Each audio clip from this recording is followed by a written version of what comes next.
Bienvenue sur Africa News, ravi de vous retrouver comme tous les lundis dans cette émission consacrée à l'actualité du football. C'est bien sûr Football Planet dont voici les titres. Ligue africaine des champions, l'AS Vita Club, pas une victime expiatoire malgré son statut de petit poussé. Les Congolais comptent jouer les troubles faits dans une poule explosive qu'ils partagent notamment avec le double tenant du titre et le détenteur de la Coupe de la CAF. L'entraîneur de l'équipe, Florent Ibenge, est notre invité. C'est un véritable coup de tonnerre, pas de JO l'année prochaine pour l'équipe féminine du Nigeria. Les Super Falcons ont été éliminés par les Ivoiriennes qui défieront le Cameroun au tour suivant. Des Camerounaises miraculées face à la RDC. Un retour et des ambitions sans limite. Pierre-Emerick Aubameyang veut prendre un nouveau départ avec le Gabon. Le capitaine des Panthères se veut revanchard après son retour victorieux face au Burkina Faso en amical. Vous l'entendrez dans cette émission qui se poursuit juste après cette petite transition. Salut à tous, c'est un tirage qui fait saliver pour une Ligue des Champions qui s'annonce déjà palpitante. 16 équipes pour une couronne et un double tenant du titre, pas du tout gâté par le sort. L'Espérance de Tunis a hérité d'une poule explosive avec le Raja de Casablanca, détenteur de la Coupe de la CAF, la JS Kabylie et un petit poussé, l'AS Vita Club, dont on parlera juste après un petit coup d'œil sur les 4 groupes de cette Champions League.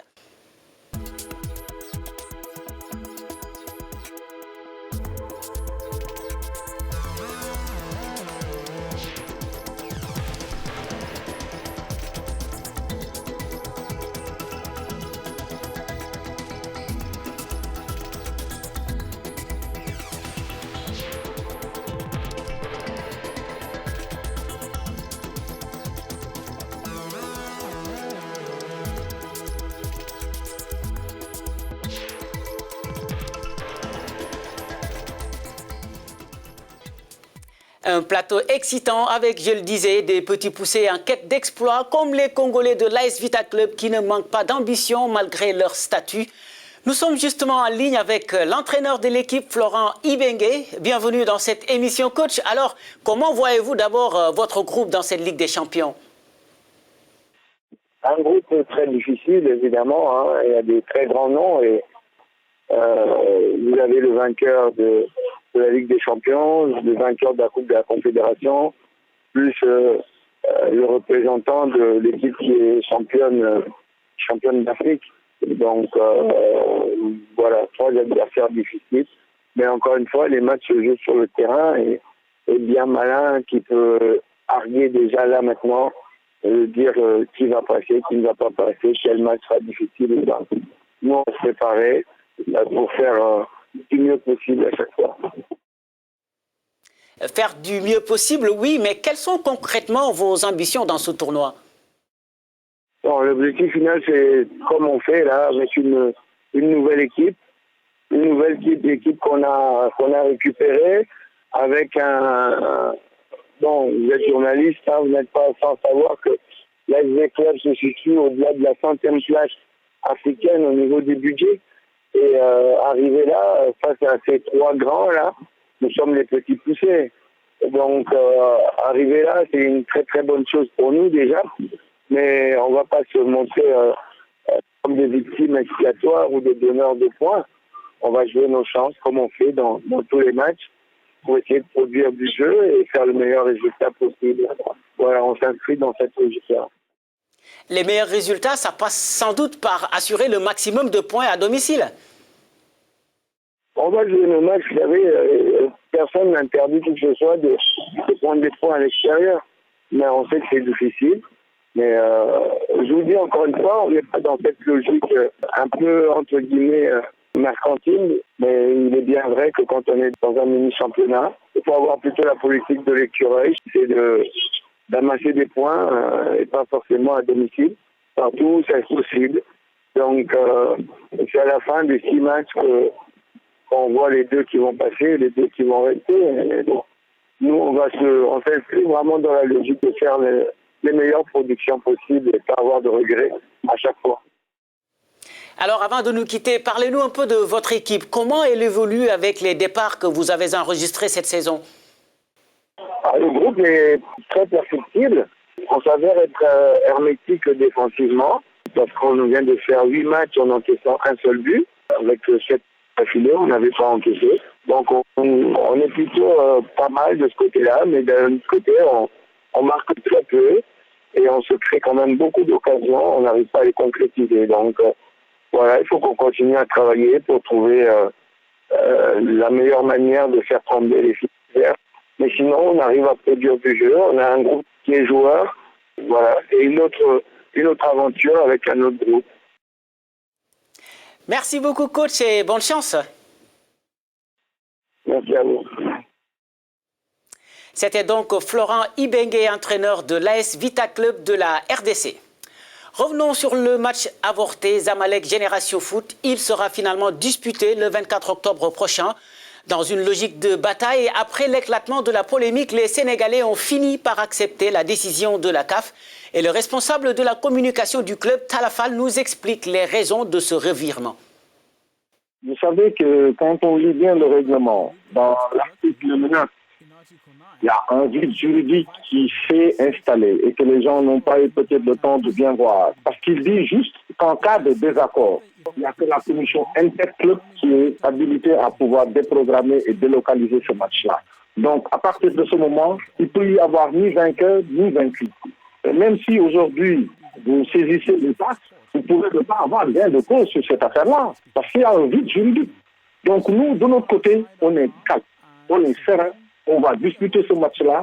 On a exigé, par contre, une sécurité spéciale, parce qu'ils ont parlé d'insécurité. On a envoyé une correspondance à la CAF depuis hier pour leur demander, et en même temps, par rapport au préjudice subi. Parce que nous, on n'y était pour rien pour demander la déprogrammation. Donc, on demande une réparation du préjudice sur notre préparation de match. Parce que rien que pour l'obtention des visas au niveau de l'ambassade égyptienne, on a dû taxer 800 000 francs sénégalais. Donc, on ne va pas non plus partir comme ça pour accepter d'aller jouer parce qu'on a envie d'aller jouer. Non. Et pour être plus complet à ce sujet, retenez que l'équipe vaincue disputera les barrages de la Coupe de la CAF, dont le tirage au sort a été effectué au même moment que les groupes de la Ligue des Champions qui démarrent le 29 novembre prochain. En voici justement les affiches.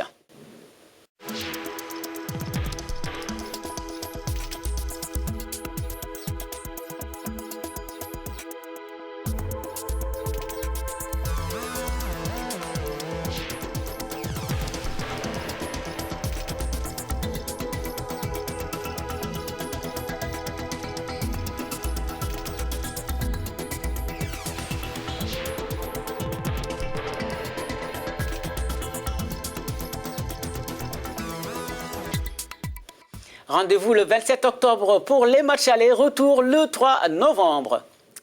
On passe maintenant aux éliminatoires des JO Tokyo 2020 et ce coup de tonnerre chez les dames, l'élimination des Super Falcons du Nigeria par la Côte d'Ivoire grâce au but à l'extérieur comme vous le voyez à l'écran.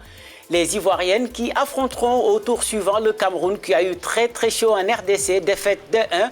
Victorieuse 1-0, les Kenyanes ont quant à elles brisé le rêve ghanéen et retrouveront la Zambie vainqueur 2-0 du Botswana pour des matchs prévus le mois prochain. Et pour rappel, seule une place est directement qualificative à ces JO pour l'Afrique. Le deuxième ticket est à chercher en barrage, ce sera face au Chili. Parlons à présent de la CAN 2021 avec la fin des préliminaires et les 4 dernières équipes qualifiées pour les poules sont le Tchad qui a sorti le Libéria, le Soudan du Sud qui a écarté les Seychelles, Sao Tomé et la Gambie qui ont battu respectivement l'île Maurice et Djibouti. A noter que les éliminatoires de cette CAN 2021 démarrent le 13 novembre prochain. Et puis sachez que le Sénégal a remporté dimanche la Coupe de l'UFOA en battant le Ghana, tenant du titre. Les Lions se sont imposés au tir au but 3-1 après un score d'un but partout à l'issue du temps réglementaire.